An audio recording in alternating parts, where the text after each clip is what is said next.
Voilà, comme vous le dites, en fait, ce partenariat va se baser sur un accompagnement. À Wakili, nous voulions emboîter le pas déjà à ce que CARE International a eu à faire avec ces jeunes filles, ces 310 jeunes filles et jeunes dames. Nous, ce que nous aurons à faire dans cette convention, c'est de continuer la formation de ces personnes. C'est aussi une prise en charge au niveau social, mais aussi tout ce qui est accès aux services financiers. Donc Wakili va se doter vraiment de moyens de pouvoir permettre à chaque bénéficiaire de pouvoir accéder à un crédit qui serait taillé à ce besoins. Et les besoins seront spécifiés et ça serait issu des discussions que nos...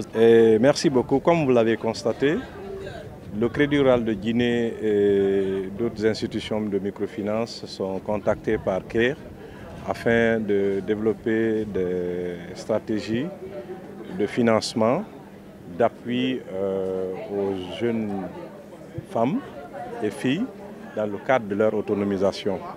Donc ce programme, déjà, comme vous savez, les institutions de microfinance, leur vocation, c'est de faire face à la réduction de la pauvreté, à faire face aux problèmes des personnes vulnérables.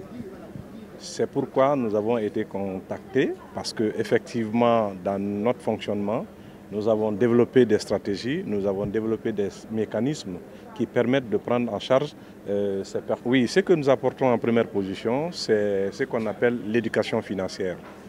Avant de donner un financement, n'importe lequel, avant de donner de l'argent pour un projet, il faudrait que l'entrepreneur d'abord sache qu'est-ce qu'il peut faire avec l'argent.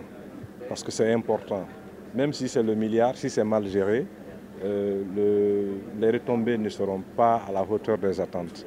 Donc la première des choses, c'est de les éduquer financièrement, leur donner les outils qu'il faut, les outils de base. En deuxième position, c'est de faciliter les conditions d'accès à nos financements. Et jusqu'à parfois mettre en place avec elles, si vous voulez, des mécanismes, des conventions, afin de faire en sorte que les crédits auxquels elles accèdent Merci beaucoup.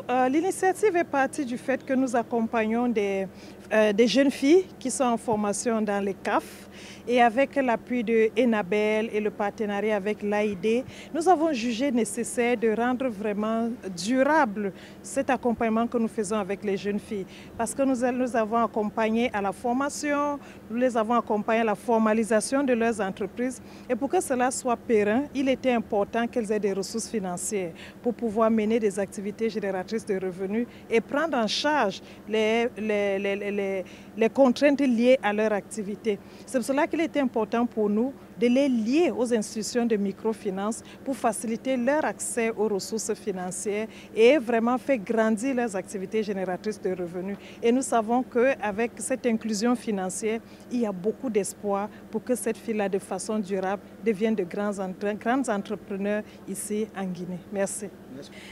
Les femmes sont préparées à la gestion des fonds. Déjà, au cours de leur accompagnement par CARE et AID, elles ont été formées à l'entrepreneuriat, au leadership, à l'inclusion financière. Mais également, ce sera la priorité de ces partenaires financiers également de faire l'accompagnement par rapport au type d'activité qui sera financé, de nous assurer que ces activités-là sont rentables et qu'elles seront capables de rembourser et d'acquérir des montants plus importants pour faire grandir leurs activités. Merci.